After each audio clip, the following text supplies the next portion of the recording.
Kad počnete da igrate golf, nema lepše igre. Kao što vidite, postoji pravilan i nepravilan način igranja golfa.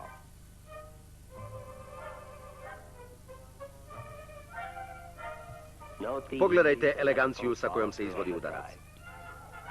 Ali čovjek se veoma lako spetlja u ovoj igri. S druge strane, to je sport koji nam pomaže da se opustimo.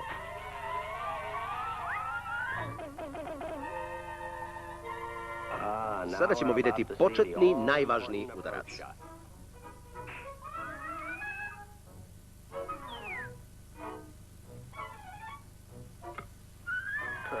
Ispravka, ovo je takozvano hitni lopticu u šumicu.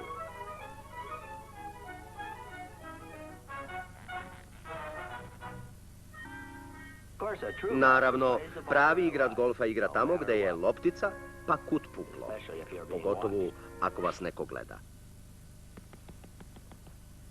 To je deo jačanja karaktera kroz ovu igru. Igraj tamo gde je loptica. Ako i promašimo, moramo se pribrati i igrati tamo gde je lopta pala. Ipak ne treba biti fanatik.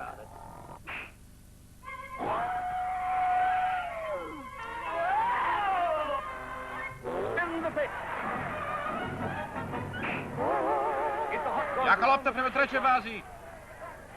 Trkač trči brzinom ekspresnog voza.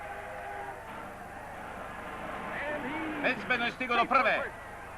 Naš bacač je nešto uznemiren. Trkač je krenuo sa prve baze. Bacač je video. Jaka lopta prema prvoj bazi. Trkač je prevaren. Gleda me sosu, narode. Ispusti je loptu. Klizaj, klizaj! Klizaj! Spas u posljednji čas. Bacač je zabrinut, baca brz pogled prema drugoj bazi, odlučuje se za udarac. Zbrisao ga je tom loptom, narode!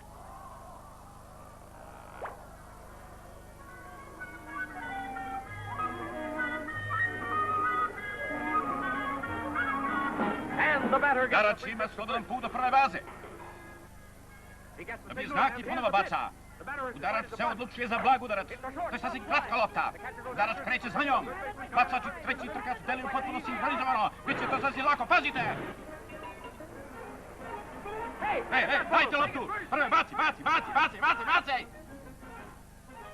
Lopta prema prvoj bazi, baš je blizu. Uspeo je! Od ovog bacanja zavisi dobitak od $500.000 i plasman u finale. Sjajan udarac! Bac je doslovno nebo pod oblake. Trkač kreće prema prvoj bazi, gledaoci su potpuno podivljali. Lopta leti prema sredini terena. Uliče spoljni igrač, trkač isto petlja sa prvom bazom ove lopte. Izgleda će se spoljni igrač uhvatiti. Ispusti je! Baci loptu, baci je! Trkač trči prema drugoj bazi, još jednog igrača i rezultat je izjednačen. Najbolji trkač juri prema trećoj bazi, da li će uspeti? Evo i lopte, trči, čoveče, trči! To je trka za bazu! Klizaj, bit će gusto!